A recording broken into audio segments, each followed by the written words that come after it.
அனைவருக்கும் வணக்கம். கும்பராசினியர்களுக்கு நிகழ இருக்கும் புதன் பெயர்ச்சி என்ன மாதிரியான நன்மைகளை எல்லாம் ஏற்படுத்தி கொடுக்க இருக்கு, கிரக நிலைகளின் ரீதியாக அமையிருக்கும் சாதகங்கள் என்ன, பாதகங்கள் என்ன, மேலும் என்ன மாதிரியான முன்னேற்றங்கள் எல்லாம் உங்களுடைய வாழ்வில் ஏற்பட இருக்குது. புதன் பகவானை பொறுத்தவரைக்கும் தனது நீச்ச ராசியான மீன ராசியை விட்டு விலகி மேசராசியில் சஞ்சரிக்கிறாரு. செவ்வாயினுடைய ஆட்சி வீடான மேசராசியில் சஞ்சரிக்க போகும் புதனால் எதிர்பாராத ராஜயோக பலன்கள் கிடைக்கக்கூடிய ஒரு தருணமா இந்த புதன் பெயர்ச்சி அமைஞ்சிருக்குதுங்க. அப்படிப்பட்ட இக்காலகட்டங்கள்ல மற்ற கிரகங்களுடைய சஞ்சார நிலைகள் என்ன என்று பார்க்கும்போது, மேஷத்தில் புதன், சுக்கிரன், சூரியன் ஆகிய 3 கிரகங்கள் இணைந்து சஞ்சரிக்கிறாங்க. ரிஷபத்தில் குரு பகவானும், கன்னியில் கேதுவும், கும்பத்தில் சனி பகவானும், மீனத்தில் ராகுவும் செவ்வாயும் சஞ்சரிக்கிறாங்க. இந்த கிரகங்களுடைய சஞ்சார நிலைகளின் காரணமாக என்ன மாதிரியான முன்னேற்றங்கள் எல்லாம் ஏற்பட இருக்கு என்பது குறித்தான முழுமையான பதிவை தான் இந்த வீடியோல நம்ம விரிவா பார்க்க போகிறோம். அதற்கு முன்னாடி புதன் பகவானை பற்றி சற்று விரிவாக தெரிந்து கொள்வோம். நவ கிரகங்களில் செவ்வாய்க்கு அடுத்தபடியாக வருபவர் புதன் பகவான். மனிதனாக பிறந்து மனோதிடம் மற்றும் உடல் வலிமையுடன் இருப்பது மட்டும் போதாது. மனிதர்களுக்கு வரமாக இருக்கும் இவற்றை அவர்கள் பயன்படுத்தி தன் இனத்தின் முன்னேற்றத்திற்கும் மற்ற இனத்தின் அழிவில் இருந்து அவைகளை காப்பாற்ற வேண்டும். அதற்கு அவர்கள் மதிநுட்பத்துடன் செயல்பட வேண்டும். மதிநுட்பம் பெருக வேண்டுமாயின் பல கலைகளை கற்று தேர்ச்சி பெற வேண்டும். சில கலைகளை குருவில்லாமலும் பல கலைகளை குருவிடமும் இருந்து மட்டுமே கற்றுக்கொள்ள முடியும். எந்த குருவினுடைய உதவி இல்லாமலும் இறைவனின் அருளால் பல கலைகளை கற்று இன்று கலைக்கு அதிபதியாக உள்ள புதன் பகவானை பற்றி காண்போம். புதனுக்குரிய மலர் வெண்காந்தல், புதனுக்குரிய நிறம் பச்சை, புதனுக்குரிய உலோகம் பித்தளை, புதனின் நவரத்தினம் மரகத பச்சை, புதனின் வடிவம் அம்புக்குறி வடிவம், புதனின் வாகனம் குதிரை, புதனின் ஆதிக்க எண் 5, புதன் சுய ஒளி அற்றவர், பச்சை நிறம் கொண்டவர், புதன் மதிநுட்பத்திற்கு காரணமாவார். உறவு முறைகளில் தாய்மாமன் மற்றும் பங்காளிகள் உறவுகளை குறிப்பவர் புதன்.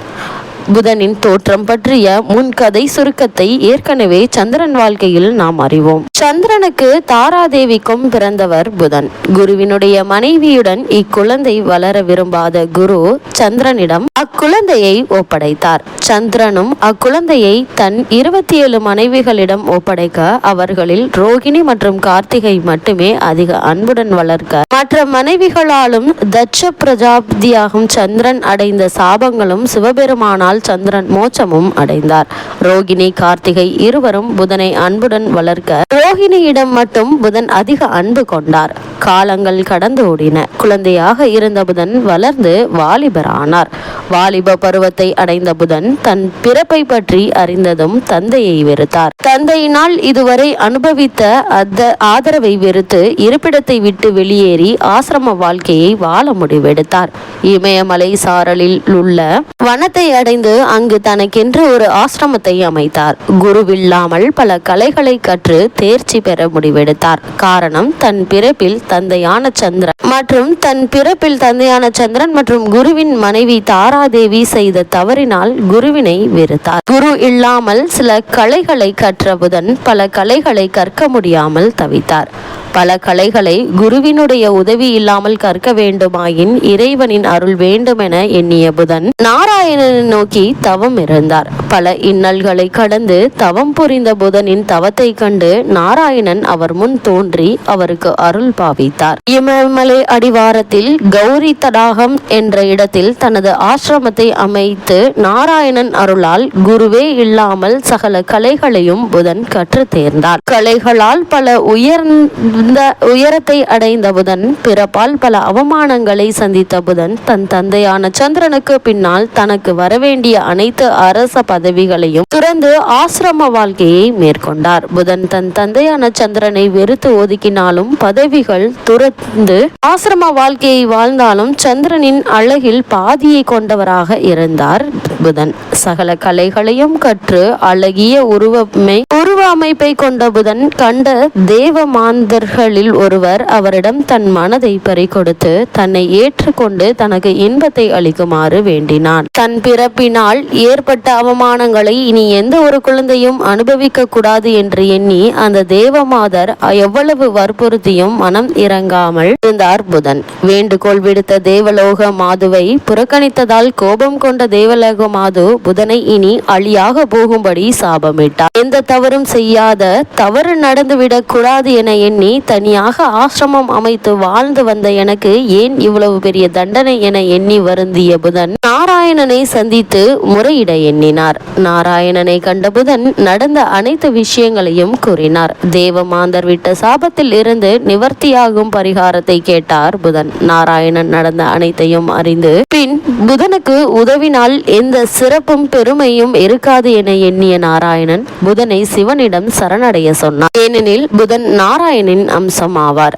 தன் அம்சத்திற்கு தானே உதவுவது சிறப்பல்ல என எண்ணினார். நாராயணன் கூறிய அறிவுரையின்படி புதன் சிவபெருமானை காண விரைந்தார். சிவபெருமானை கண்டதும் வணங்கி தனக்கு ஏற்பட்ட நிலையினை கூறி தனக்கு விமோச்சனம் அளிக்குமாறு பணிவுடன் கேட்டார். சிவபெருமான் புதன் விஷ்ணுவினுடைய அம்சம் என்பதையும் புதனின் பிறப்பின் அவசியத்தையும் உணர்ந்து அவருக்கு சாப விமோச்சனம் வழங்கினார். சோழ நாட்டில் உள்ள திருவெண்காடு ஸ்தலத்தில் உள்ள 3 குளத்தில் நீராடி அங்கு வீற்றிருக்கும் தன்னையும் தேவியையும் பூஜை செய்து வந்தால் சாப விமோச்சனம் பெறுவாய் என்று அருள் புரிந்தார். சிவபெருமானின் அறிவுரையின்படி புதனும் திருவெண்காடு சென்று அம்மையையும் அப்பனையும் வணங்கி சாப விமோச்சனம் பெற்றார். இதனால் புதன் அழி எனும் சாபம் நீங்கி தன் சுய ரூபத்தை பெற்றார். இவ்வளவு மேன்மைகளை கொண்ட புதன் பகவான் மேசராசியில் சஞ்சரிக்கக்கூடிய தருணங்கள்ல என்ன மாதிரியான நன்மைகள் எல்லாம் ஏற்பட இருக்கு என்று பார்க்கும்போது மே மாதம் 6ஆம் தேதி மேசராசிக்கு புதன் செல்கிறாரு. உங்களுடைய ராசிக்கு பஞ்சம அஷ்டமாதிபதியான புதன் 3ஆம் இடத்தில் சஞ்சரிக்கும் போது சகோதர விரோதங்களை எதிர்கொள்ள நேரிடுங்க. பாக பிரிவினைகள்ல எதிர்பார்த்த பலன் கிடைப்பது அரிதுதாங்க. பூர்வீக சொத்துக்களை விற்றுவிட்டு புதிய சொத்துக்கள் வாங்குவதில் கவனம் செலுத்துவீங்க. உத்தியோகத்தில் உங்களுடைய முன்னேற்றத்தை பற்றி சக பணியாளர்களிடம் தெரிவிக்க வேண்டாங்க. பொது வாழ்வில் உள்ளவர்கள்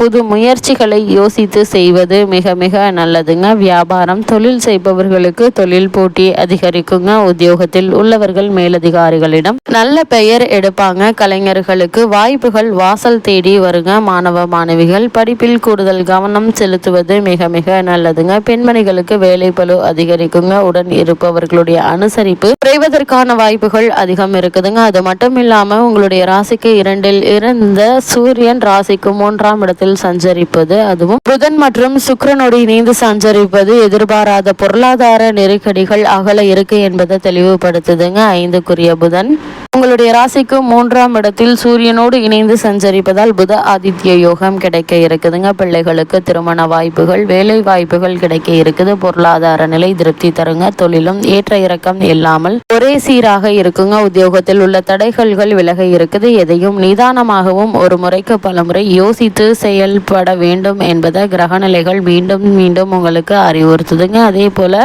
தற்போது உங்களுக்கு 7.5 சனி நடந்து கொண்டிருப்பதால எந்த ஒரு முயற்சியை மேற்கொண்டாலும் ஒரு முறைக்கு பல முறை சிந்தித்து செயல்படுவது மிக மிக நல்லது என்பதை கிரகங்களுடைய சஞ்சார நிலைகள் மீண்டும் மீண்டும் மீண்டும் உங்களுக்கு அறிவுறுத்துதுங்க. கும்பராசினியர்கள் என்ன மாதிரியான விஷயங்களை நீங்கள் கவனமாக இருக்க வேண்டும் என்று பார்க்கும்போது இந்த தருணங்களை பொறுத்த வரைக்கும் நினைத்த காரியங்களை செய்ய முடியாதுங்க. நரம்பு பிரச்சனைகள் ஏற்படலாங்க. ஏற்கனவே இருந்த நோய்கள் தாக்கம் சற்று அதிகரிக்குங்க. பணிச்சுமையும் கூடுதலாக இருக்குங்க. மனக்குழப்பங்கள் அதிகரிக்குங்க. கொடுக்கல் வாங்கலில் கவனம் தேவைங்க. ராசியில் சனி பகவான் இருப்பதால் எதிலும் மந்த நிலை இருக்குங்க. அதுவும் ஜென்ம சனி அல்லவா, எச்சரிக்கையுடன் தான் நடந்து கொள்ள வேண்டும் என்பதை கிரகநிலைகள் மீண்டும் மீண்டும் உங்களுக்கு அறிவுறுத்துது. கும்பராசினியர்களை பொறுத்த வரைக்கும் கிரகநிலைகளின் ரீதியாக கூறப்படும் பரிகாரம் என்ன என்று பார்க்கும்போது ஹனுமனை வணங்க அனைத்தும் நன்மையாக விளையும் என்பதை கிரகநிலைகள் உங்களுக்கு தெளிவுபடுத்துது.